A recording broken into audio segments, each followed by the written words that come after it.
একটা মেটাল একটা নাইলন, অথবা একটা নাইলন আর একটা রিভার্স, নাইলন রিভার্সের মধ্যে প্রাইসে পার্থক্য এসে পড়বে। ঠিক আছে, সো তাহলে সেই ক্ষেত্রে আপনাকে প্রথমে এই জিনিসগুলো দেখতে হবে।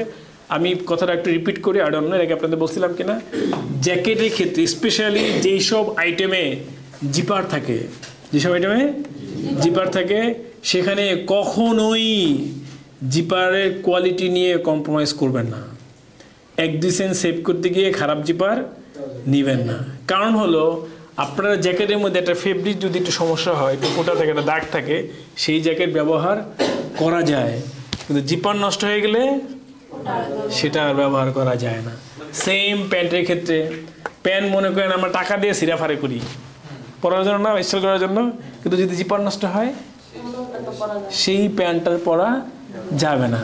সো জিপার পয়েন্টে this is very very highly functional একটা আইটেম, বুঝতে পারতেছেন? এই কারণেই এটা কেন বলতেছি, ফ্রম মাই পাস্ট এক্সপিরিয়েন্স, আমার আন্ডারস্ট্যান্ডিং আপনার সাথে শেয়ার করতেছি, যে 15-17 বছরে আমি যেটা দেখলাম, এই জিপার পার্টে কখনোই কোনো কম্প্রোমাইজ করা উচিত নয়। এই পার্টে যেই পণ্ডিতি করতে গেছে সেই ধরা গেছে। এই জন্যই এই পার্টে কখনোই খারাপ সস্তা কোনো সাপ্লায়ারের কাছ থেকে কোনো ম্যাটেরিয়াল নেবেন না। কেউ যদি নেয় তাকে চেষ্টা করবেন বুঝায় শোনায় বড় করার, মানে তার মাইন্ডসেটটা বড় করার আর কি, বুঝতে পারছেন? আর একান্তই যদি আপনার ট্রেনে মারছেন, ম্যাজিস্ট্রেট মারছেন, ঢুকছেন, আপনার বস মালিক সবাই ওই পথেই যাচ্ছে, তখন তো আপনার কিছু করার নাই। বাট আপনার যখন ডিসিশন নেওয়ার ক্ষমতা থাকবে, তখন আমি সবসময় রিকোয়েস্ট করব এই জিপারের পার্টে কখনোই কম্প্রোমাইজ করেন না, বুঝছেন? কিন্তু এখন বলতে পারেন স্যার প্রাইস 3 পড়ে এতক্ষণ কত বক্তৃতা দিলেন, প্রাইস কমাইতে হবে, আর আপনি বলতেছেন জিপার ভালো নিতে হবে, তাহলে প্রাইস বেশি লাগবে না? এগুলোর জন্য অনেক ধরনের টেকনিক আছে। একই জিপার আপনি যে সাপ্লায়ার কাছ থেকে যেই প্রাইসে নেন, আপনি যদি টেকনিক জানেন, বুঝেন, শুনেন, সোর্সিং করতে পারেন, নেগোসিয়েশন পারেন, তাহলে ওইটাই আরও কম প্রাইসে তার কাছ থেকে নিতে পারবেন। যেটা আমাদের নেগোসিয়েশন আছে তখন আলোচনা করবো। হ্যাঁ, আচ্ছা, সো জিপার, এখন জিপার কত পিস লাগে?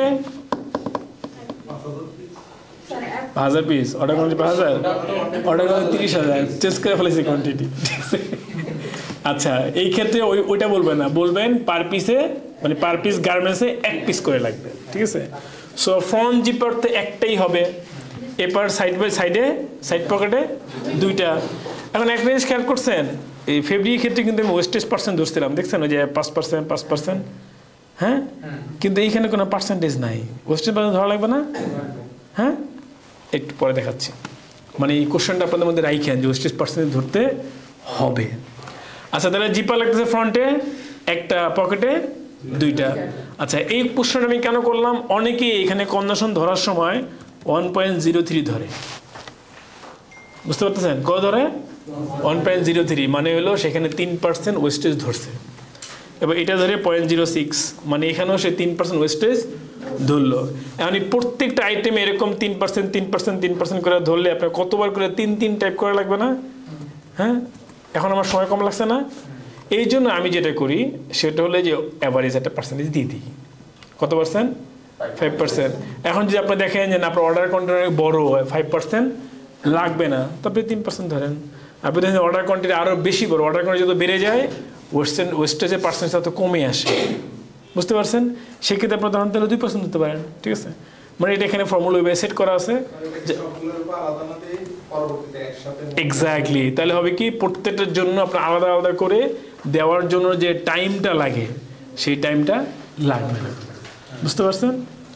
আচ্ছা, সো আমার তাহলে এখন দেখলাম আমার এই গার্মেন্টস তৈরি করতে ফ্রন্টে 1 পিস জিপার লাগবে, সাইডে 2 পিস জিপার লাগবে, কোনো পুলা, শ্যাং বাটন বা অন্য কোনো কিছু নাই। যদি থাকতো তাহলে আমি এখানে বসাই দিতাম, আপনাকে আইটেমটা দেখার সময় দেখতে হবে।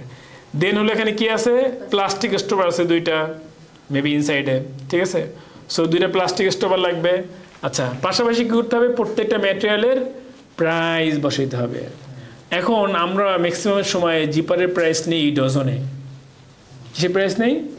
ডজনে, কিন্তু এখানে বসেছে কিসে? পিসে। সেই ক্ষেত্রে কী করবেন, এই যে $3 পার ডজন, তাহলে 3/12, দেখা যাচ্ছে না? 3/12, এটা এখান থেকে মানে বড় করে দেখা যাবে, 3/12। ঠিক তেমনি এটা আমরা পিসে ধরে নিছি। ঠিক আছে, এরপরে যে স্টপার 3 সেন্ট করে ধরে নিলাম, আপনার ওইটার জন্য যা যা প্রাইস লাগে আপনি ধরে নেবেন। কোনটা? মানে আমি এখানে 1 পিস জিপারের প্রাইস ধরছি। আমার ডজন যদি $3 হয় জিপারের প্রাইস, তাহলে 1 পিসের প্রাইস কত? 3/12 হবে না? ডজন মানে কি 12 পিস, তাহলে 12 পিসের প্রাইস যদি $3 হয়, তাহলে 1 পিসের প্রাইস কত? 3কে 12 দিয়ে ভাগ হবে না? সেটাই করছি আমি, বুঝতে পারছেন? এখন আপনি চাইলে এটা ওখানেও করতে পারেন, অথবা আপনি চাইলে সরাসরি 25 বসালেও কোনো সমস্যা নেই। ক্লিয়ার? মানে হলো এখানে সব কনজাংশন পার পিসের,